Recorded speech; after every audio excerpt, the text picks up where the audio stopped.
do I keep looking for something in Adelaide and hope something works out? Or do I take this big swing? Coming up on the show today is Dante McDonald, the Customer Experience Coordinator at Cricket Australia. I need to bet on myself and make it work. One of the things that you had done consistently over time was show up. The ones that were just an application to someone I don't know that was dealt with by a HR person somewhere, you'd never hear back. The ones where the job's actually a byproduct of I built a relationship with people and we got to know each other and get on well and that sort of thing. That's where jobs end up coming up. So we do have a really exciting update coming up at the end of this episode. Hello and welcome to the SportsGrad podcast, the ultimate guide to make it in the sports industry. Brought to you by Deakin University, home to the world's #1 sports science school. If you're looking to get started on your journey in sport, explore their study options today. Now, my name is Reuben Williams. I'm the founder of SportsGrad, where we've helped people land 782 roles in the sports industry. And on this podcast, I chat with people in the industry to find out how they got hired into dream jobs in sport. So if you want to know what people are doing to break in and grow their career, hit subscribe to the podcast and subscribe to our newsletter for even more advice. Now, every week I love to give a shout out to people in our program who are making ground in the industry. And this week, the shout out goes to Hope Branch, one of our South Australian members who posted in the program portal last week with not one, not two, not even three, but 4 wins to her name all coming up. So let me share it with you now. Her post read like this. G'day guys, number 1, I've just accepted a new gig as competitions coordinator for Netball South Australia / the Adelaide Thunderbirds that she starts on the 1st of December, so she should be in her role when this episode goes out. Number 2, she's also been appointed category administrator for a brand new circuit of motorsport for a category that's being built here in SA. Number 3, in my role as Insights and Operations Associate at TCD, I am now working directly with my industry idol, who is Charlie Barlow. So we set everyone up in the program with an industry mentor, and she got to be paired with Charlie Barlow, who's also on the podcast, if you want to scroll back and listen to her episode. So paired with her industry idol on a passion project, she said brackets DIY internships rock, which means she's basically created this job for herself, which is something that we teach people in the program. And number 4, she said, from all of this, my mentor has opened incredible doors for me to work at the likes of the Adelaide 500 and Adelaide Motorsport Festival with huge decision makers in the industry. So well done to you, Hope. There's your shout out. Well done on everything you've achieved. And for those people who are wondering how Hope has achieved all these results, well, having worked closely with her over the last couple of months, I can tell you that she is one of the most proactive people I've seen trying to break into the sports industry. So it's been a pleasure to have her in the SportsGrad Method. Now, if you want to give yourself a competitive advantage in the job market, like Hope has done and like Dante has done, as you're about to hear, and you want to put your career on a rapidly new trajectory, head to our website and apply for the next cohort of the SportsGrad Method program. Now, coming up on the show today is Dante McDonald, the Customer Experience Coordinator at Cricket Australia. Dante started his career in a law degree, but dropped out after a year when he decided to follow his love for sport. On his journey, he connected with SportsGrad members in Adelaide, Mimfam, and Perth, Surrey. Perth, by the way, you can listen to in episode 265 about how he got into his job at the Adelaide Crows. Now, Dante connected with both of them to help him achieve casual roles at the Adelaide Lightning and the Adelaide Crows Football Club. But Dante is not one to sit back and wait for his next opportunity. He was keen to get his next role quickly and in a full-time capacity. So when we launched the SportsGrad Method program, he was one of the first people to join cohort number 1 and landed a job in just 16 days at Cricket Australia, which was Partnerships Coordinator. Since then, he's used the program to not only break into a full-time job in sport and move his life from Adelaide to Melbourne, but he's also been able to level up and land another job, this time in the customer experience team at Cricket Australia. We cover everything in Dante's journey on today's podcast, but if you're headed to the Ashes this summer, look out for Dante because his job now involves collecting data and insights to improve the fan experience. If you enjoy this episode and you want to learn more from Dante or learn from his experience from breaking into sport, hit him up on LinkedIn and ask him a question. He's happy to help you land your next job in sport. All right, grab a pen and enjoy this conversation with Dante McDonald. Hey guys, before we jump into the episode today, just a quick note to let you know that today's episode is brought to you by Deakin University, home to the world's #1 sports science school. But whether you're into sports science, management, coaching, or business, Deakin gives you the chance to study what you love and turn it into a career. Dante, welcome to the SportsGrad podcast. Thank you. Great to be here. Now, you've become somewhat of the poster boy of SportsGrad this year after you made a jump into Cricket Australia after just 16 days during the program. So everyone knows all about you, so I'm really keen to kind of actually dive into how you made that happen and share a bit about you. But you've just got back from the first test in Perth. Can you tell us a bit about it? Absolutely. Pretty crazy test, obviously, over in 2 days. Very entertaining cricket. For me, it was my first match I've worked with the operational role at match. Pretty special. I think the highlight for me was standing 2 meters off the field while the anthems were happening, and the loudest anthems I've ever heard for crowd participation. We were over there running our customer interview program, trying to understand our customers and how we can make their experience better. Just incredibly special. I grew up loving cricket and getting to work, at a match, and biggest test ever in Perth, even though it only went for 2 days. Incredibly special. Amazing. Well, I did love the updates that you were sending to the SportsGrad Melbourne WhatsApp group chat saying hey guys, I'm next to the field, and all these videos and photos, which was really cool for everyone else to share. So that was a bit of a thrill for everyone to see you in action. Now, I'm really excited to dive into this, and we do have a really exciting update coming up at the end of this episode involving yourself, which we'll get to later on. But to kick things off, we're going to start with our quick fire questions so that people can get to know you a little bit better. So first one for you is, what inspired you to work in sport? Sport's really special to me. Sport's made my life better. I think it's given me connection and given me joy and mates. And I want to make the world more joyful and more connected. And so getting to work in sport, once I had the light bulb moment of, this doesn't just happen. People work to make this happen. The players don't just rock up and play and we get to watch. Once I realised that, it was, I have to get one of those jobs. I have to work in sport. And what was your first ever sports related role? My first paid role in sport was at the Adelaide Crows as a community programs officer. So literally running clinics and country programs and things like that. Super fun, very entry-level role, but incredibly fun role to get paid to kick a footy with kids. Absolutely. Anytime you get paid to kick a footy is a good day. That's right. Now, you've been through the interview process at Cricket Australia twice this year. Yep. Can you recall any particular question that they asked you that maybe you answered well? I think the biggest one, and it comes up pretty much every time, in every different sport interview, is why do you want to work in sport? Because it comes up every time. It's a really important one to be well prepared for and know what you want to talk about. Being able to talk about the impact sports made on my life and the connection with family and connection with friends, and why it's an integral part of day-to-day what I do with my time is powerful, and I think connects with interviewers too. If in a job interview you're trying to connect with the interviewer and have some kind of personal connection, and 90% of people in sport love sport in some kind of way. And so, they really resonate, particularly stories about family and things like that. People really resonate with that.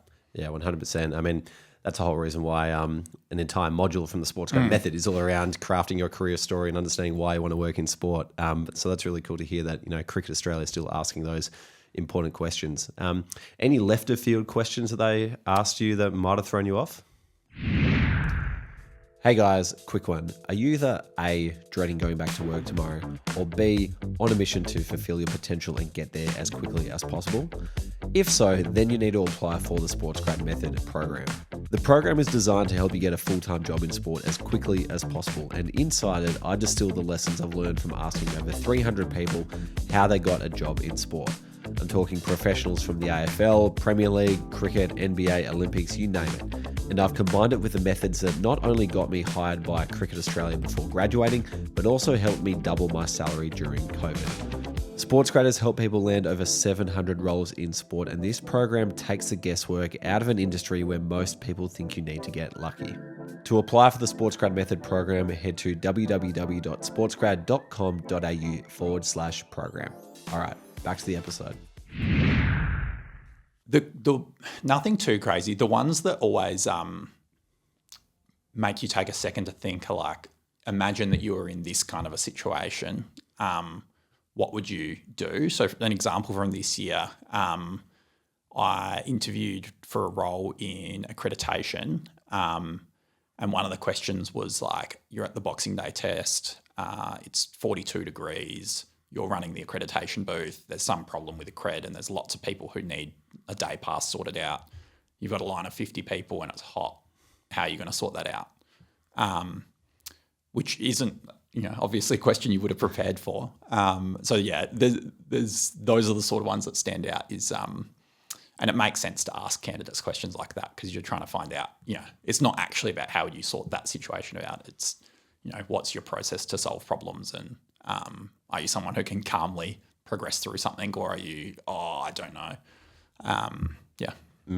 Well, for anyone trying to answer that question, reach out to Pranav Sal, a good friend of the podcast, who has done that accreditation role for Cricket Australia on Boxing Day in the past. Next one for you is a book or podcast that's helped your career. One I'm reading right now, actually, other than the SportsGrad podcast, of course. Thank you. Book I'm reading right now is Influence, which is about sort of how people make decisions and what the processes are in people's minds for them to choose particular types of behaviour. And I've, found it really interesting and, really useful in terms of understanding how people make decisions and what influences people to do what they do. Dr. Robert Cialdini, right? That's right. Yep. Yeah, it's a thick book. It's on the shelf it is just big. over there. Yeah, it's right there. Huge. That was a foundational book that I read in terms of starting SportsGrad. So, a great one to dive into for those listening. What did you study at university? Uni's complicated for me. I started a law degree and then worked out I didn't want to be a lawyer. How far through that did you get? I got 1 year through it. It was 2020, so COVID sort of threw a spanner in the works. Was probably more focused on playing footy than than studying. But started a law degree. Then I was just in an arts degree. Didn't really know what to do. And then I saw an ad literally on a bus stop for sports management. And that was the light bulb moment actually where I was like, oh my God, of course. Of course, there's jobs that isn't like coach or agent, and I've got these skills. Like I can definitely do that. So then I transitioned into a sports management degree. Got about a year into that, and then I've been too busy working in sport to keep going with the degree. So I'll probably finish it. But it's on pause for now. So if that bus was late one day, we probably wouldn't be having this conversation. Genuinely, yeah. I don't know what I'd be doing, but it might have taken me years more to figure that out. Amazing. Awesome. And last one for you. If you could try another job in sport just for one day, what would it be? It's a great question. I think it would be being a player agent. I really oscillate from that looks like a really hard job and it must suck to like there would be incredibly cool things you would get to work on. And I think it would feel special making sure that players are looked after in the way they should be. Like they've only got a limited time and they have to work so incredibly hard to be at the level they're at and making sure that they are paid the way they should be and have all the opportunities in their lives that they should, I think would be special. And as far as a one day only job, I think would be really cool. Not to stay in, just probably not. Yeah. Fair enough. Awesome. Well answered. Let's go back a bit so people can understand a bit of the journey that you've taken because if you follow SportsGrad on socials, you probably would have recognise Dante's face and hear a bit about your journey into the partnerships team and now the customer experience team. And as you mentioned, that kind of went back to the Adelaide Crows and a time at the Adelaide Lightning as well. And but if we go way back, like tell us about, I guess, the years leading up to the breakthrough into the full-time job at Cricket Australia. Like, what did the start of your career journey look like? Absolutely. So if we start when I started a sports management degree, I was doing the subjects, doing my best, and then the uni sent an email around about SportsGrad. I hadn't heard about it, And Was this Nick Tarkos? yes, yeah, Nice. legend, Great man. very very good guy. Nick sent he's a lecturer at UniSA for anyone that doesn't know him. He sent an email around about SportsGrad. I looked into it. I was like, oh, this makes a lot of sense. And this costs less than one of my uni courses. Like, why would I not get involved in this? This is when when it was as a membership. Yep. Yeah. Joined up as a member. I think I put it off, and then you guys put a closing date on it. I was like, oh, let's get this done. Well, it seems to get people moving. Yeah, that's right. And so, joined SportsGrad. Through that, I sort of learnt that volunteering and networking are important. Definitely my uni studies were important, but one thing that I think was not great at uni was they didn't make a big deal out of networking and volunteering. It sort of felt like, well, if I do this degree and I do a good job and I get good grades and like I do the couple of internships they're going to get me to do, then I'll probably get a good job in sport at the end. Once I was involved in SportsGrad, I figured out, well, that's not the case because there's not enough jobs for everyone. So you need to be really good. And that, basically drove me to go look for opportunities to volunteer and opportunities to network and provide value. Min Pham, another SportsGrad legend. Yep.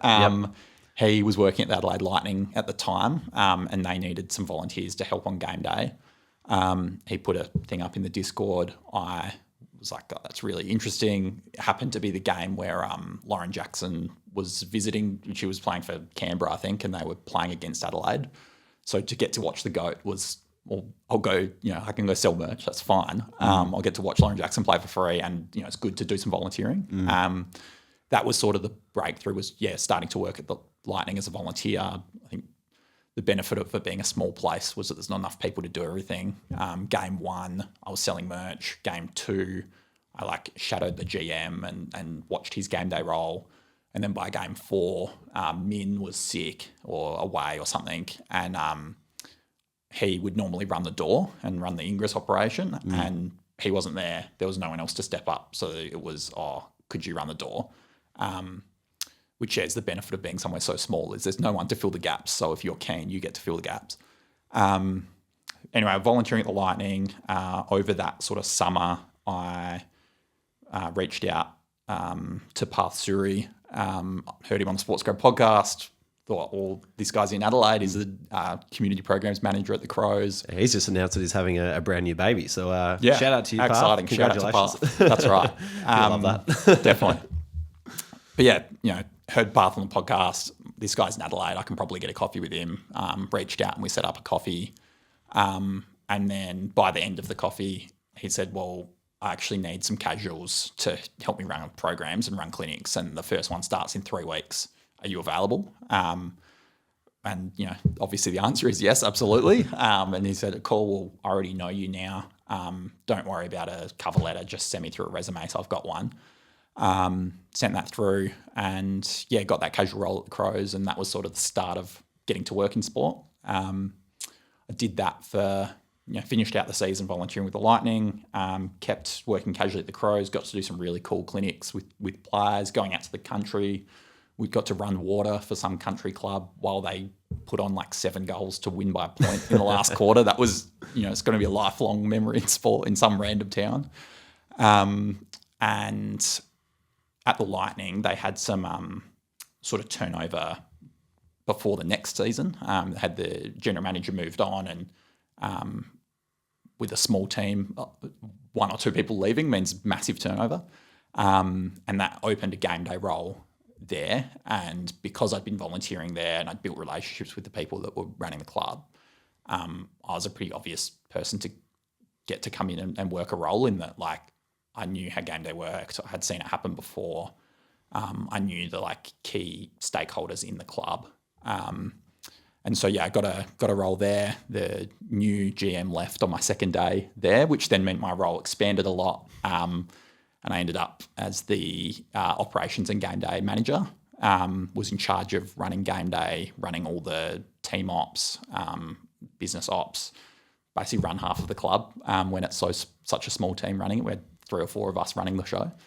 That working at the Lightning over last summer, learnt heaps. There's lots of challenges being somewhere where the resourcing's really small. But, when you're early in your career, I think it's unbeatable for learning and growing. And it got towards the end of the season, the club was going to have an ownership change, which meant my role, I had no idea what would happen. So I started looking for something, and then, that's how I ended up in your program, because I was, I'm pretty sure I can find something in 6 months, but ideally I'll find something in 1 month, or ended up being like 2 weeks. Yep. And then that led to the role at cricket, and has led to, it's a whirlwind 2 years. But it's been brilliant. Incredible. So it sounds like you recognise the importance of having the right connections, become a member, you meet lifetime member Minfam, who gets you in the door at the Lightning, which is awesome. And then you meet fellow SportsGrad member Parth Suri, who at the time, he used to have the record for the fastest time from member to job, which was 29 days from Westpac into the Adelaide Crows. He gets you in the door at the Crows, and then your career kind of takes off from there. But you did mention that juncture where, you'd been doing a couple of different casual roles, but were still thinking about how can I level up and go again. And that's when you joined the SportsGrad Method Program. Can you explain a bit how you were feeling at that point in time and what you were looking for extra in your career? I suppose I felt like time was running out almost. Being at the Lightning, it was really good for learning, but like I said, it's difficult being somewhere with such small resources, and knowing an ownership change was coming and having the uncertainty of that. I felt like it was time to find the next thing and find another place for me to grow and learn. And the types of roles I was looking at to get to keep working in sport felt a little bit like a step back, like it was going to be go do admin somewhere or that sort of thing, which when I'd been running events and managing ops for a pro team, felt like, well, I'm going to stop learning. And so, I suppose I felt like I, was going to miss out on opportunities to learn and opportunities to grow and become a better operator if I didn't do something about it. And so, that's where joining the program and having systems to think about what do I want out of my life and out of my career and how can I achieve that. That's where that came in, extremely valuable.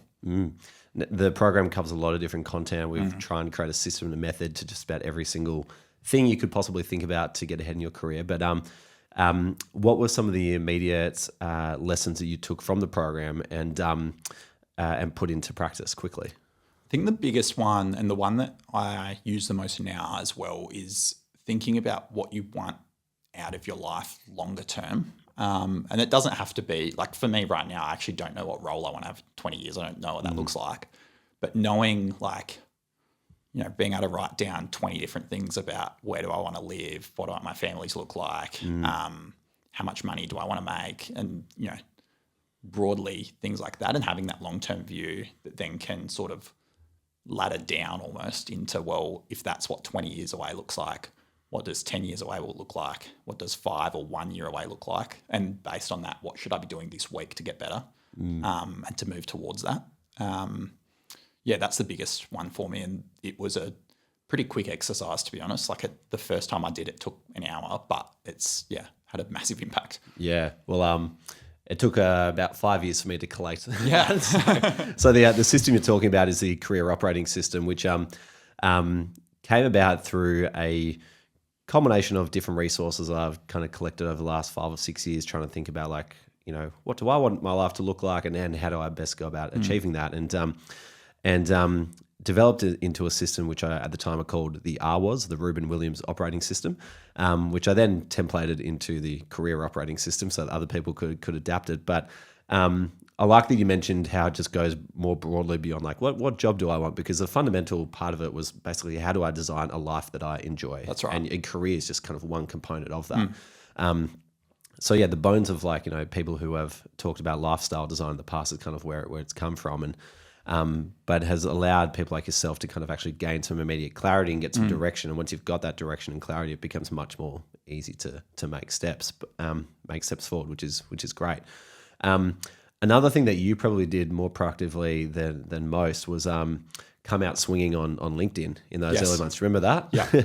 What were some of your takeaways from it's called the headhunter system for those who aren't in the program, about how we teach people how to craft an online presence? What were some of the things you took away from that? The biggest one is that the whole game is like being consistent and not being embarrassed. I think that's just in life in general, but certainly for stuff like LinkedIn, like you unlock so much if you just decide, well, I'm not going to be embarrassed about this.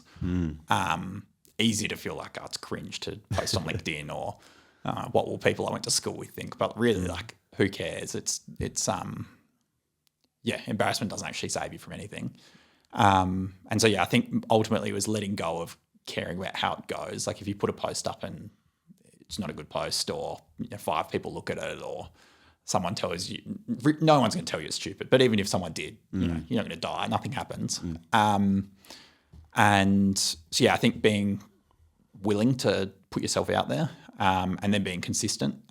When I've certainly not been perfect at posting on LinkedIn this year, but the times when I've been consistent and have spoken about consistent things, told interesting stories, talked about stuff that might help people, and posted, at least a couple of times a week consistently, you see it grow, you see people engage, and you get to talk to people in the DMs, you get to get coffees with people when you do that. And then when you don't, and it's one post every 3 weeks or worse, then it's hard and it feels like a challenge. That's probably the biggest one is consistency, putting yourself out there and then trying to provide value in what you write. What were some of the opportunities that opened for you from posting, or some of the interesting people that you met? Definitely. So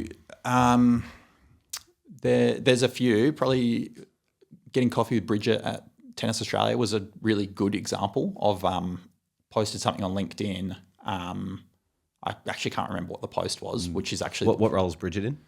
In marketing, like partnerships. At cricket, it would be like a partnerships lead role. Basically posted something that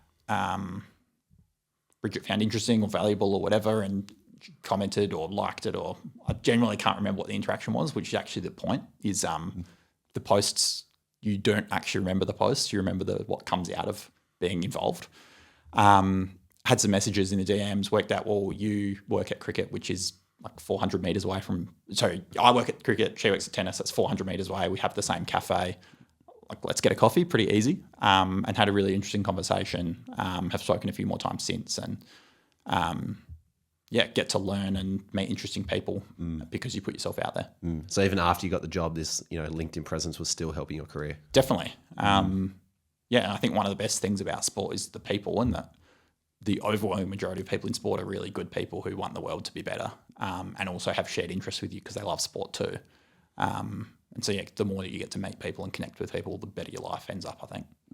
Let's talk about how you got in the door at cricket, because Nathan Copey in the partnerships team there, he came to me in mid-January probably and said to me, hey, Reuben, we got a bit of a staffing gap. We need someone to fill a role yesterday. Who do you know? And this is a fairly regular thing that comes across my desk, whereby sporting organisations, they don't want to go to the job boards because they know they're just going to get smashed by hundreds of applicants. They would ideally like to go with who they know, but their networks aren't always as developed. So then they go to who does their network know, and so that's when they eventually come to me. And half the time they just want a list of like 3 to 5 names that they can interview a handful with and get someone in quickly. And so that's when your name came up. And so for the people in the program listening who are like, how can I get on these shortlists? I'll give you an example of why your name came up. And one thing that helped was, you were a very early adopter of SportsGrad and been around for a while, so I already knew you. But there are other people who I'd known for a long time too and didn't put forward. But one of the things that you had done consistently over time was show up, not just in person, but also online and, beyond just like a LinkedIn posting sort of capacity.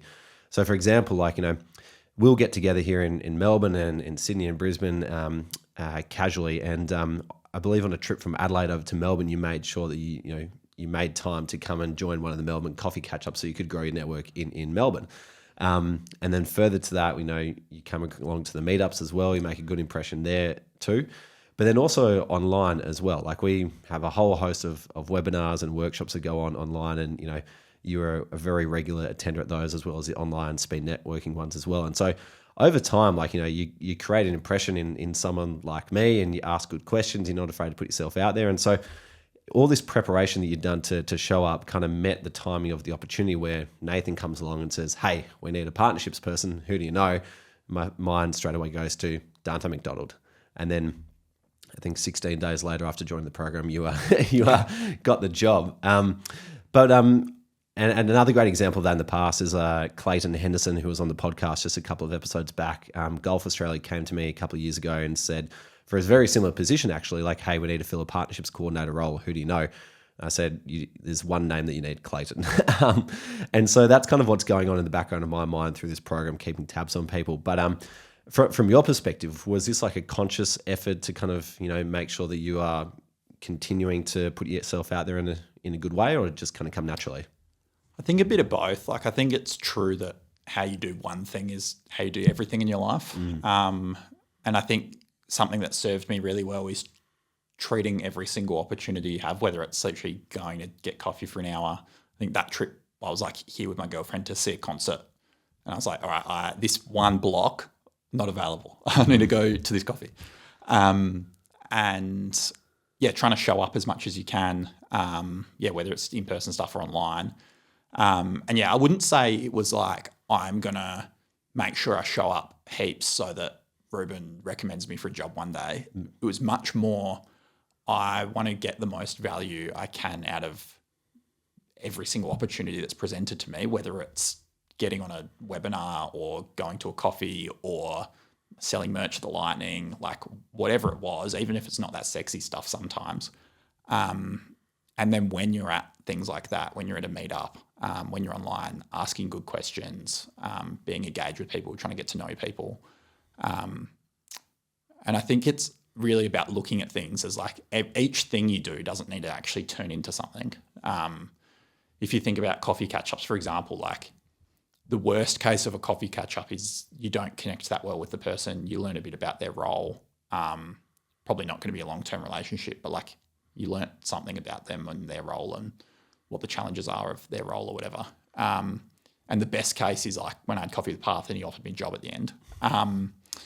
But you don't go into any opportunity being like, this one has to work. This one has to get me, the next step or whatever. It's just, I want to learn and grow and get to know people and try to provide value to them if I can.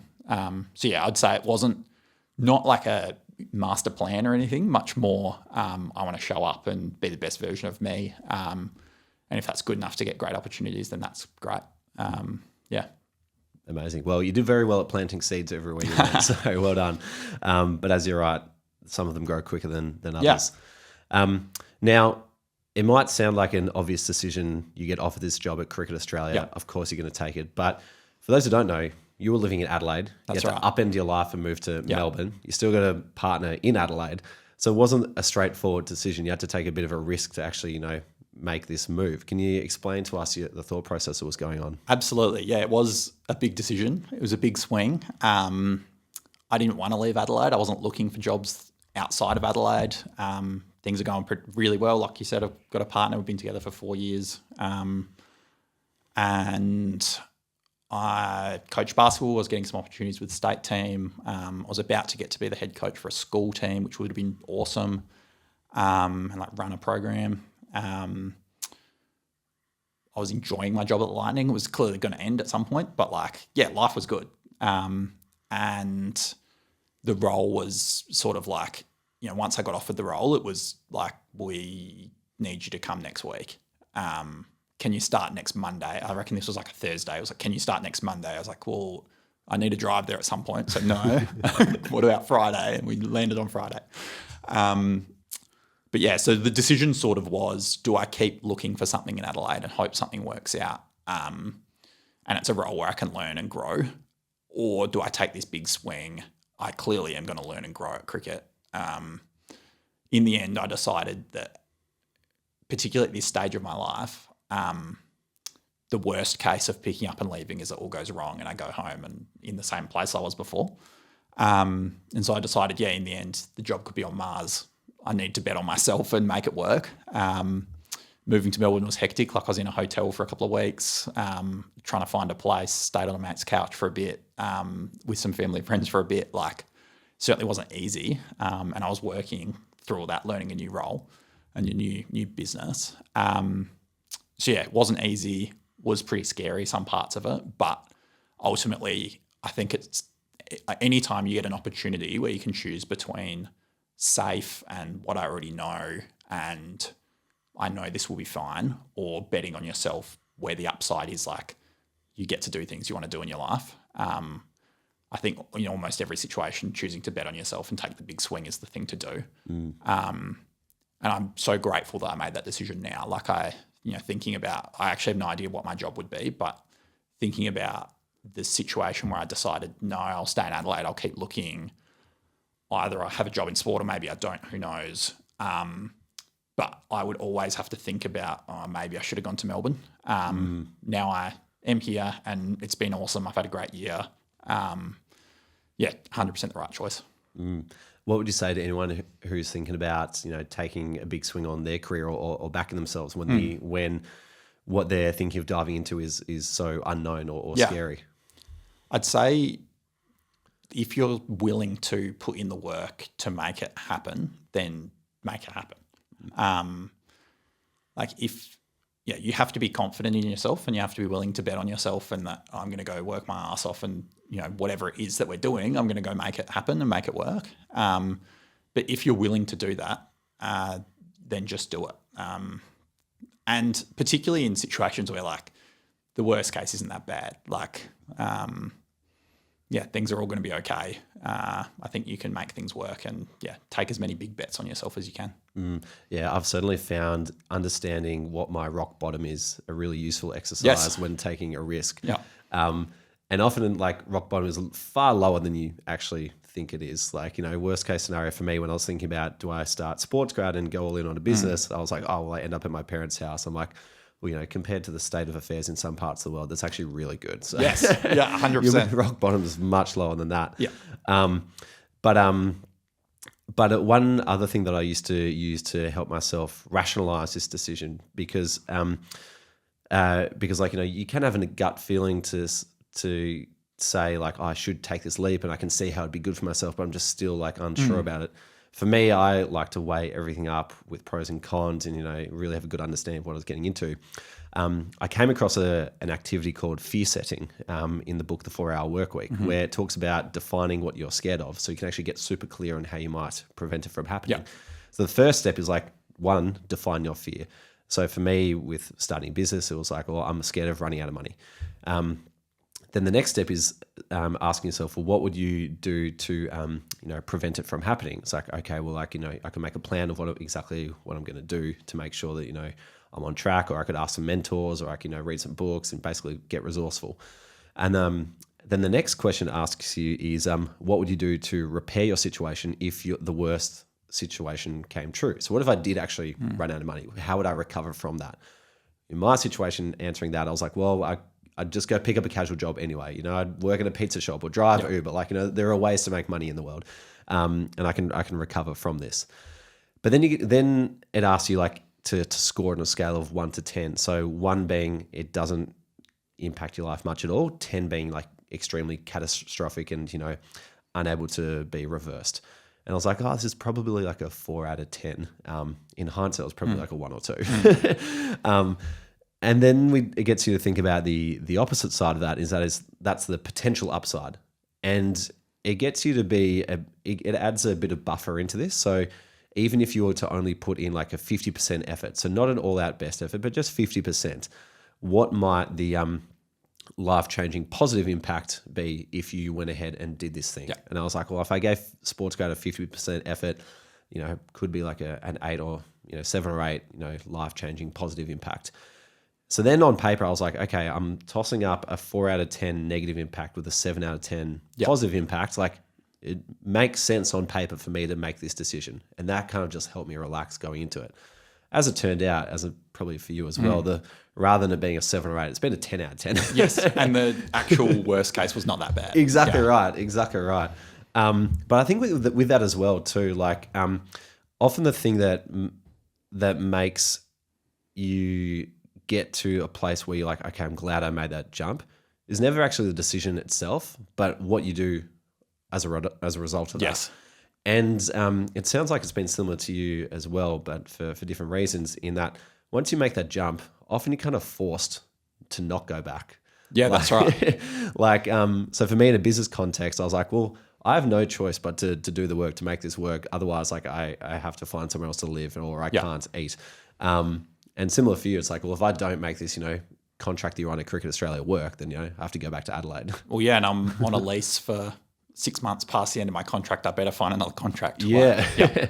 Yeah. So it's funny. I love coming across people who are kind of scared to make that jump. Then they make that jump and the conditions force them to do the work. Yeah. And even when you ask them, they're like, do you think if you threw yourself into this position where you were forced to make it work, do you think you'd work harder or less harder than you would at the moment? Like, oh, of course I'd work harder. Yeah. It's like, cool. Well, go and do it now. Yeah.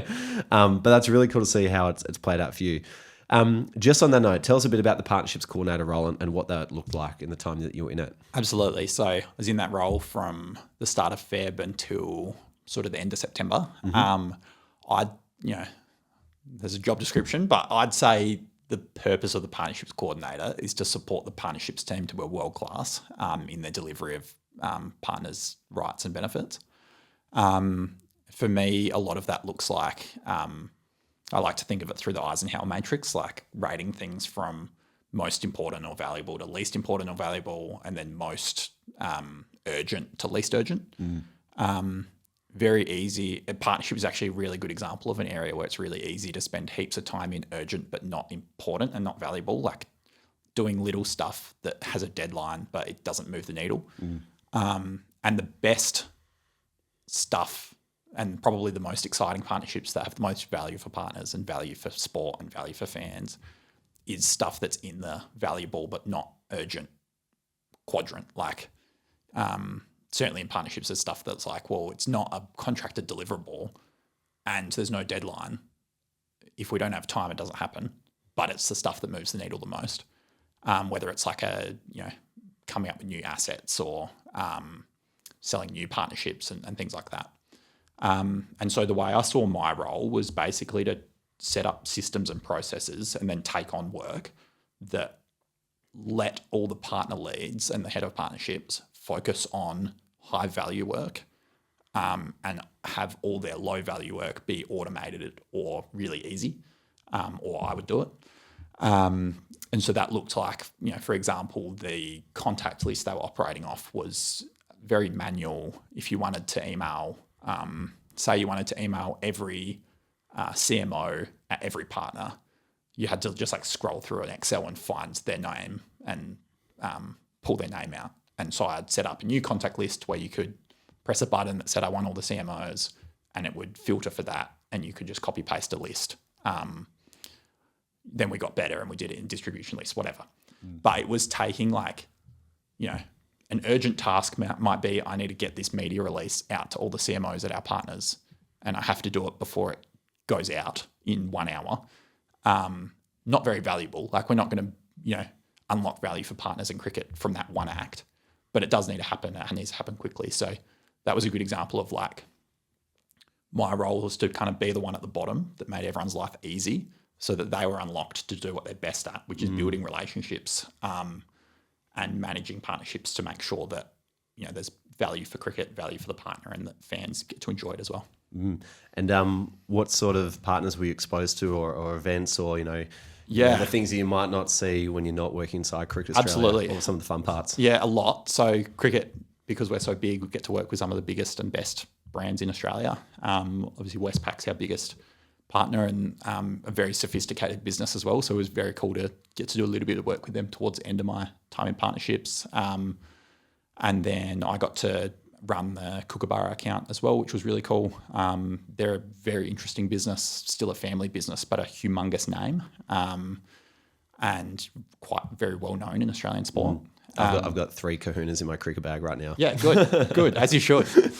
The best bat. But yeah, and then as far as events, we got to do some cool ones. We ran for the first time this year a big conference that brought previously there would be like a partner conference and a big bash conference and then a couple of other small conferences. We brought them all together into one big thing.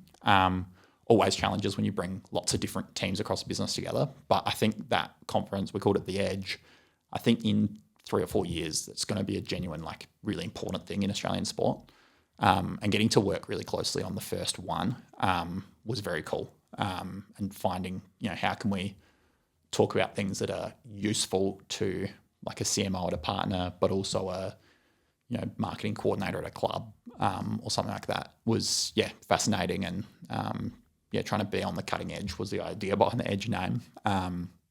Getting, partnerships is, to be honest, not an area I'd thought about that much when I was looking for a role, but it's very diverse what you get to do. And you're getting to work on events like that to then like, sort out signed merch. Like it's very, very diverse. Well, I know the partnerships team was very happy to have you. I bumped into them at the Australian Cricket Awards earlier this year and met with Simone Roberts, who was like, Reuben, your man Dante has just come into the team and just zhuzhed everything up. So she was very happy to have you there. But as the year played out, your career direction took a change. And we had some discussions during the year because as part of the program, the promise that we make is that you can stay in the program until you land a full-time job in sport. We're not going to leave you high and dry. But once you get a job in sport, we're also still happy to help you as well. So you're able to stick around the program and we have some conversations. Do you want to share where your career direction went next and what led to that? Absolutely. So I sort of got to a place in the middle of the year. My contract was until October in partnerships. Got to sort of June. I was like, okay, what's happening next? Various internal things like partnerships weren't quite ready to extend it. It was like a secondment contract, lots of, complexity. And so I made the decision that, it'd be silly if I just waited around and then this didn't work out. And then I'd have no contract and, oh my goodness, I wish I'd done something a few months ago. I sort of got back in the process of applying for roles. And one ended up coming up in cricket in the customer experience team, which I found fascinating. I'd seen the guy that's now my manager, Chris, I'd seen him present at an internal conference and around the work that the CX team does, which I just, found it incredibly interesting and like an area that you would learn a lot in. The actual role that came up, I didn't hit most of the hard skills, but I sort of backed myself, and I do back myself to be able to learn, at the Lightning, I had to learn how to run a game by myself. I can learn a SaaS product pretty easily. But literally organised to have a coffee with Chris and learn more about the role. I had no idea going into that. Like there was every chance it was, well, no, you need these hard skills. You're not a good candidate for the role, and that's completely fine. But, if that was the case, then just learn more about him and his journey. End up, being a really good coffee, but also learnt that he agreed that you can learn all the hard skills on the job. And ultimately what they want is someone that can solve problems and have relationships across the business and understand how to get things done. A big process, a fair few applications. Like I've seen a number of times, the ones that were just an application to someone I don't know that was dealt with by a HR person somewhere, you'd never hear back. The ones where it's the job's actually a byproduct of I built a relationship with people and we got to know each other and get on well and that sort of thing. That's where jobs end up coming up. In the end, was in a really fortunate position where I was offered an extension in partnerships and also a new role in the customer experience team. And it was a hard decision. Really loved the people I was working with in partnerships, but at the start of the year, you were like in Adelaide, yes, with no full-time job offers, and now later in the year, you're at Cricket Australia with 2 full-time job offers. That's right. Yeah, very good spot to end up in. Ended up deciding that going back to the career operating system, like thinking about in 20 years, what do I want and what do I want to get to work on? Ultimately, for me, I want to get to solve interesting problems that matter, which means strategy work. Customer experience had more capacity for me to learn about that stuff. Heaps of stuff I would have got to learn in partnerships, but CX had more learning that was more aligned to what I want to do. Ended up making the decision to move over into CX. How did you have that conversation with the partnerships team? Because I know a lot of people would be afraid to disappoint their boss or let them down without acknowledging, what's best for themselves as well. So how did you go about doing that? Absolutely. I definitely was concerned and we spoke about that. I was a bit scared about dealing with it. I have left, in the past, I've left other jobs at other places, not necessarily in sport, but where I was like, well, I don't like these guys. I don't feel bad about leaving. Leaving partnerships was hard because I really love all the people I was working with. Nath Kobe was my manager, is a legend. And me leaving did put them in a bit of a challenging spot just before the summer. And so mostly it was about one, just taking it head on. I think it's okay in a hard or challenging conversation to say you're not going to like this news. And then making sure they understood the decision I was making. The really good thing, and I think this is easier to do in sport because people are good people and want to see you win, is that when the decision's which it was for me, when it's aligned to what I want my life to turn out like, people are really supportive and generally the outcome was that sucks for us, but we're really happy for you. In the end, we're able to sort it out pretty well for partnerships, but that was sort of how I went about it. Well, that's when Nathan came back and that's right. We found Tia. That's right. So that was cool for the program to be able to fill that role a second time over. But cool to understand how having that career operating system for yourself actually gave you that fundamental direction, which helps you have a rational conversation in a difficult conversation like this. Yeah. So in the program, one of the things that one of the bits of feedback that we've got from people is that the lessons in there are fundamental and timeless that kind of help you at any stage of your career. So, you not only break into a role, but, ideally get hired again and again and again. And you've certainly been a great proof point of that. What were some of the things that you leaned on to help you get hired for, a second time? I think a lot of the value that's coming out of it for me is actually what your priorities are and what you emphasize day to day. One of the really important things is that once you've kind of broken in somewhere, trying to make the best possible impression that you can. And it helped me get this next role that I'd built a reasonable reputation for being a good operator who is good to work with and gets things done within the business. And so while I didn't work directly with my new team, people they know they could ask, and they had worked with me and they said, yeah, Dante's good. That's not a disaster if you hire him.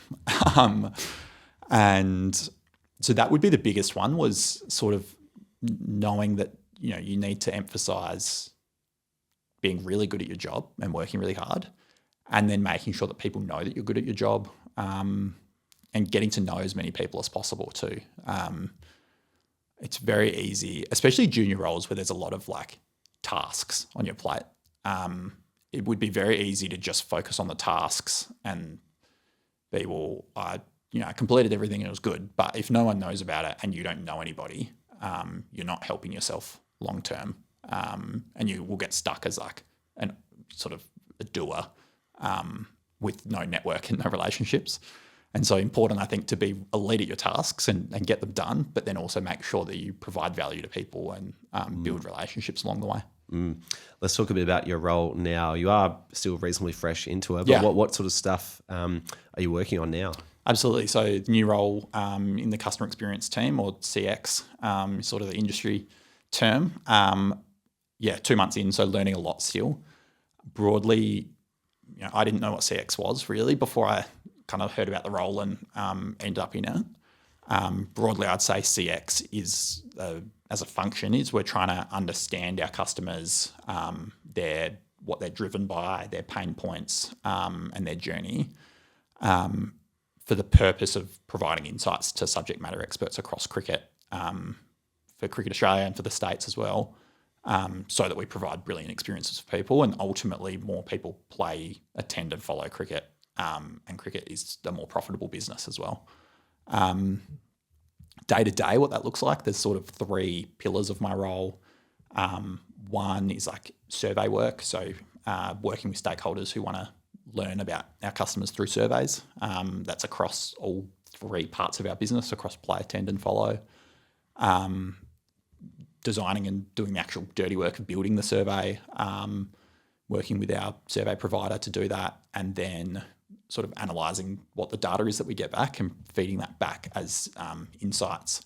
Some stakeholders want insights, some stakeholders just want the data and they can figure it out themselves. That's one big pillar, and particularly in the off-season, that a lot of time is setting stuff up for the season.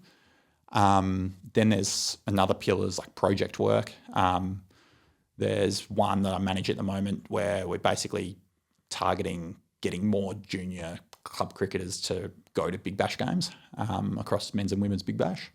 And so that's like very cross-functional work, pull lots of different departments together, focused on an outcome. Easy for NSOs, I think, to be very siloed. So cool to get to work across all the silos and pull people together. And then also projects like our customer interview program, which is probably the coolest part of the role, I think, is getting to run the customer interview program, basically work at all the test matches to do research about our customers and what their pain points are, what they enjoy, and then, from one day to the next, providing agile solutions to make things better, so that people have brilliant experiences and we make more money.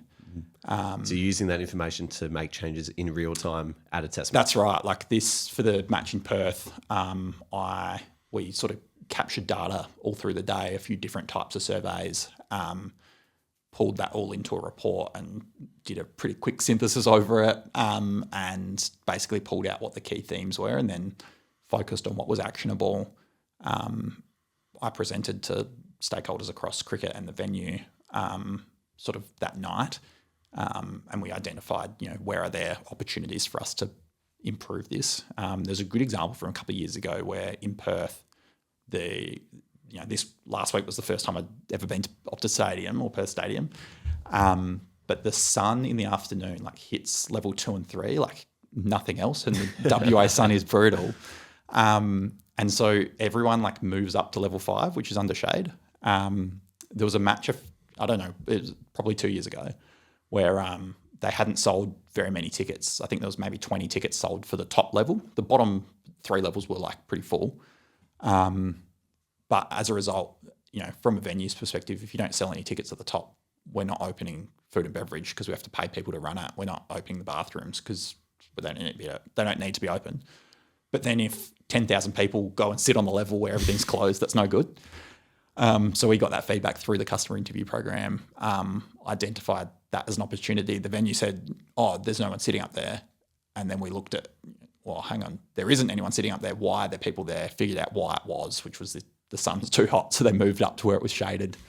Opened, that was day 1. For day 2, opened food and beverage up there, opened all the bathrooms. Nobody gave any feedback. There was no food and beverage. And as a result, sold way more food and bev. Cricket Australia gets a cut of that. The venue's happy. Cricket's happy. People that went to the cricket are happy. That's sort of the gold medal example of people had a better experience. We made more money and we were able to do it from day 1 to day 2, not whatever it was, 2023 to 2024. We're able to be really agile, and a cool opportunity we have with Test cricket to do that is to get better every day. That's really cool. Just I'm really keen to understand how this works in real time. What time at night are you presenting to this, collective group? play ended. They never get through the overs, so they add the half an hour on. It would have been 5:50 play ended. I would have presented about 7:30, and that meeting would have gone for maybe half an hour, a bit over half an hour. Me presenting for 20 minutes with a few questions and discussions in there, and then a discussion at the end about what was able to be actioned. In the end, some of it was challenging, there's not enough coffee carts. Well, our event's so big that we have every coffee vendor in Perth is already here, so we can't fix that one. But yeah, so it's sort of that you have to do it at night. You can't do it before play the next day. There's just no time left. So yeah, it's sort of that 7:30, 8 o'clock. Day night test, it'll be later. And yeah, then trying to find things that, how can we make the experience better tomorrow? That's really cool. Is this something that Cricket Australia was doing last year? Yeah, this is year 3 of the program. It's grown bigger each year. My role's a new role, which is letting us do the program better and letting us serve our stakeholders better as well.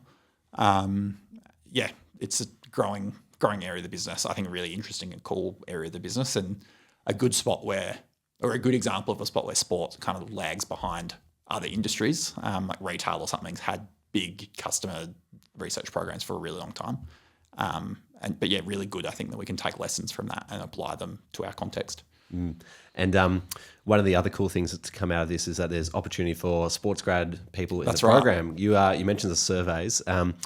I believe someone else used to come in and help with the surveys, but we've found some good people in SportsGrad to come and do that now. Who what opportunities have presented themselves for people in the program? Absolutely. So we've been able to staff our customer interview program, which what volunteers will be doing is having conversations with attendees about their experience. It's pretty fun sort of volunteering to do, especially at the Ashes. And we've been able to staff that across all the 4 matches that are left. Yeah, really exciting. When I was putting together the what you'll be doing, I was thinking back to myself like 2 years ago when I was looking for literally any volunteering opportunity. I think I worked the bar at a volleyball event or something. I don't really care about volleyball, but I found that cool. But yeah, when I was typing out like have conversations on the ground, on Boxing Day there'll be 100K, maybe a bit less, but a lot of people at the MCG get to be a part of it. Be behind the scenes. I was excited for them. And yeah, we've been able to fill that up with SportsGrad people. And the business was keen to get SportsGrad people in because it's, there's a reputation that if you're engaged in SportsGrad, you're going to be a good operator. Well, thank you for forming that reputation. Yeah, that's right. Yeah, you're going to be professional and you're going to work hard. And I think it's special having people who want to work in sport and learn and grow in those sorts of roles. Amazing. Yeah, well, I've spoken to a few of the guys who are going to be doing that and they're super keen as well, which is awesome too. This has been an amazing chat, kind of hearing about your evolution from Adelaide and across various different roles into cricket in Melbourne.